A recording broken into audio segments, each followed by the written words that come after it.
Hello guys, आज का हमारा टॉपिक है digestion of food. Digestion of food में दो प्रोसेसेस होती है। पहला है मैकेनिकल प्रोसेस और दूसरा है केमिकल प्रोसेस। मैकेनिकल प्रोसेस में क्या होता है, ये बकल कैविटी में होता है, मतलब माउथ में होती है।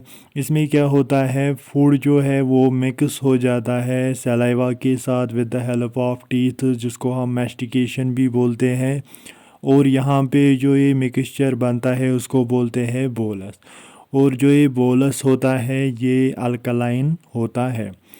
फिर ये बोलस ये चला जाता है ईसोफेगास के थ्रू, चला जाता है स्टोमक में। उस प्रोसेस को बोलते हैं डिगुल्टेशन ओब्लिक स्वेलोइंग, इसको बोलते हैं।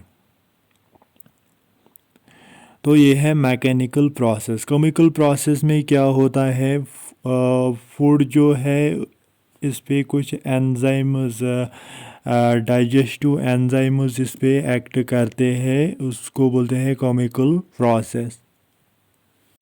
और ईसोफेगास में क्या होता है, पेरिस्टालिसिस। पेरिस्टालिसिस का मतलब है कंट्रैक्शन एंड रिलैक्सेशन, जिसकी वजह से जो ये फूड है वो स्टोमक में चला जाता है।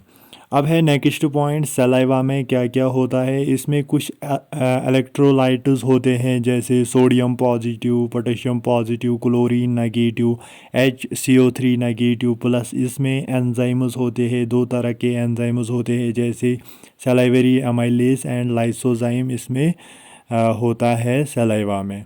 अब है next point, chemical process. Chemical process में क्या होता है, जब स्टार्ट्स इन माउथ व्हेन, ये भी स्टार्ट होती है माउथ में ही, जब स्टार्च कन्वर्ट होता है माल्टोस में in presence of salivary amylase at pH 6.8 pH होना चाहिए, तभी जाके जो ये सलाइवा है ये कन्वर्ट होता है माल्टोस में in presence of salivary amylase. दूसरा है लाइसोजाइम। लाइसोजाइम क्या होता है, एंटी बैक्टीरियल एजेंट, मतलब जो बैक्टीरिया फूड के साथ एंटर होते हैं माउथ में, तो लाइसोजाइम उन बैक्टीरियाज को किल करता है, तो इसीलिए ये एंटी बैक्टीरियल एजेंट उसको बोलते हैं। तो ये है लाइसोजाइम। फिर है स्टोमक। स्टोमक के में जब फूड चला जाता है तो वहाँ पे क्या होता है, यहाँ पे गैस्ट्रिक ग्लैंड्स होते हैं जो सेक्रेट करते हैं gastric juices. Three types of cells in gastric gland. पहले हमें याद रखना है थ्री टाइप्स ऑफ सेल्स जो होती है गैस्ट्रिक ग्लैंड में, वो कौन कौन सी होती है। पहला है म्यूकस सेल, दूसरा है पेप्टिक और चीफ सेल, तीसरा है पैराइटल और ऑक्जेंटिक सेल। पहला है म्यूकस सेल जो सेक्रेट करती है म्यूकस, दूसरा है पेप्टिक और चीफ सेल जो सेक्रेट करती है प्रो एंजाइम पेप्सिनोजन, तीसरा है पैराइटल और ऑक्जेंटिक सेल जो सेक्रेट करती है HCl प्लस इंट्रिंसिक फैक्टर्स, मतलब फैक्टर जो एसेंशियल होते हैं for absorption of vitamin B12। तो ये है थ्री टाइप्स ऑफ सेल्स जो प्रेजेंट होती है गैस्ट्रिक ग्लैंड्स में, जो सेक्रेट करते हैं गैस्ट्रिक जूस। अब है नेक्स्ट पॉइंट, जब फूड चला जाता है स्टोमक में तो ये स्टोर रह सकता है स्टोमक में 4 to 5 आवर्स तक, वहाँ पे ये रह सकता है। और उसको बोलते हैं काइम। काइम का मतलब है जो ये फूड जिसके साथ ये गैस्ट्रिक जो एंजाइम्स है उसको बोलते हैं काइम।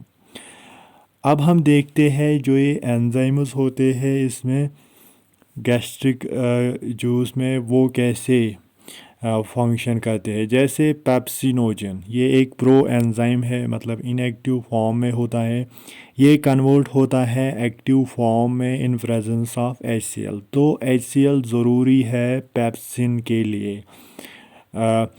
फिर जाके ये पेप्सिन कन्वर्ट करता है प्रोटीन को इनटू पेप्टोन्स एंड प्रोटीएसिस में ये कन्वर्ट करता है पेप्सिन। अब है next point, mucus and bicarbonates present in gastric juice play an important role in lubrication and protects mucosal epithelium from higher concentration of HCl, मतलब जो ये म्यूकस होता है और बाइकार्बोनेट्स प्रेजेंट होते हैं गैस्ट्रिक जूस में, ये एक इम्पॉर्टेंट रोल प्ले करते हैं किसमें, लुब्रिकेशन में और ये प्रोटेक्ट करते हैं म्यूकोसल एपिथेलियम, मतलब जो इनर लाइनिंग होती है उसको from higher concentration of HCl से बचाता है इसको।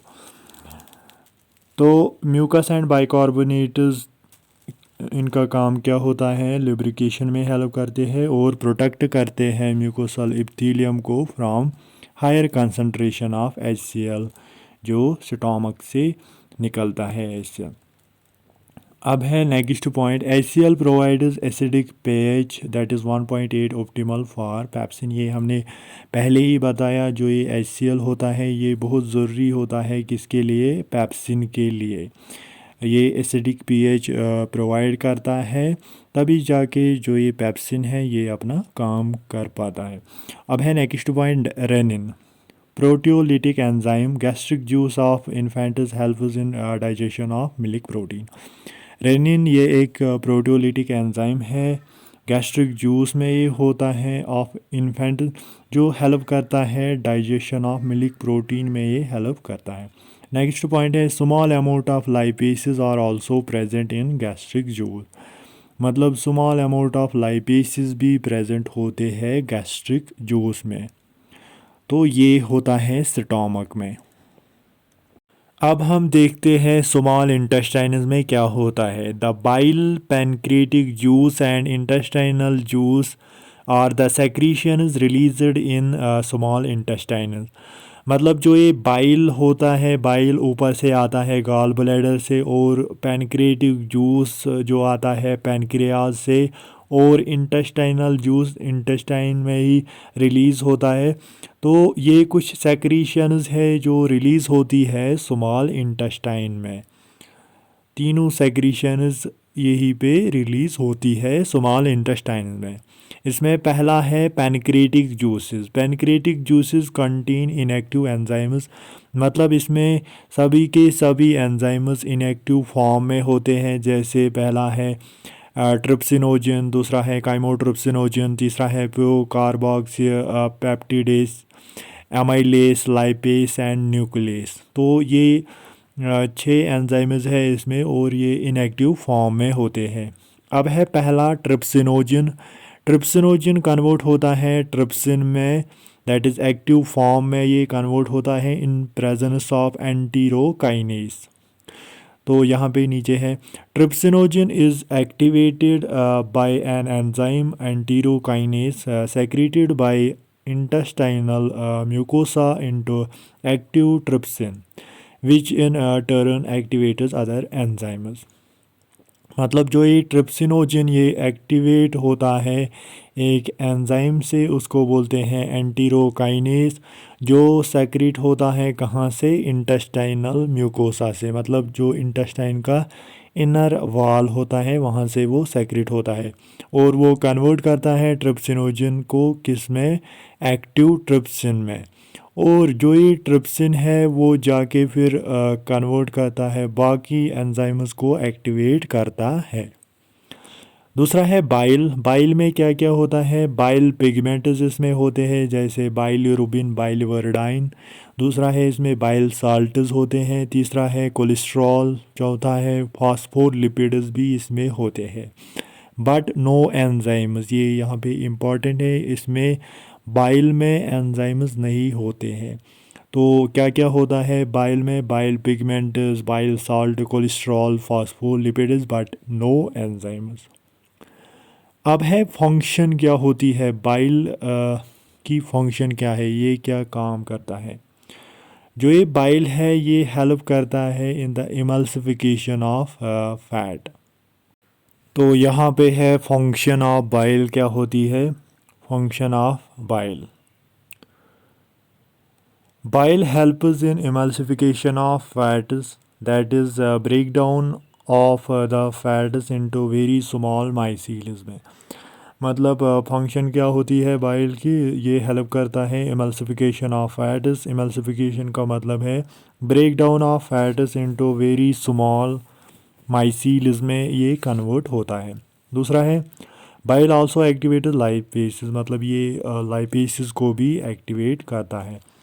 अब है intestinal juice. The secretion of goblet cells along with secretion of breast border cells of intestinal mucosa constitutes intestinal juice oblique succus entericus।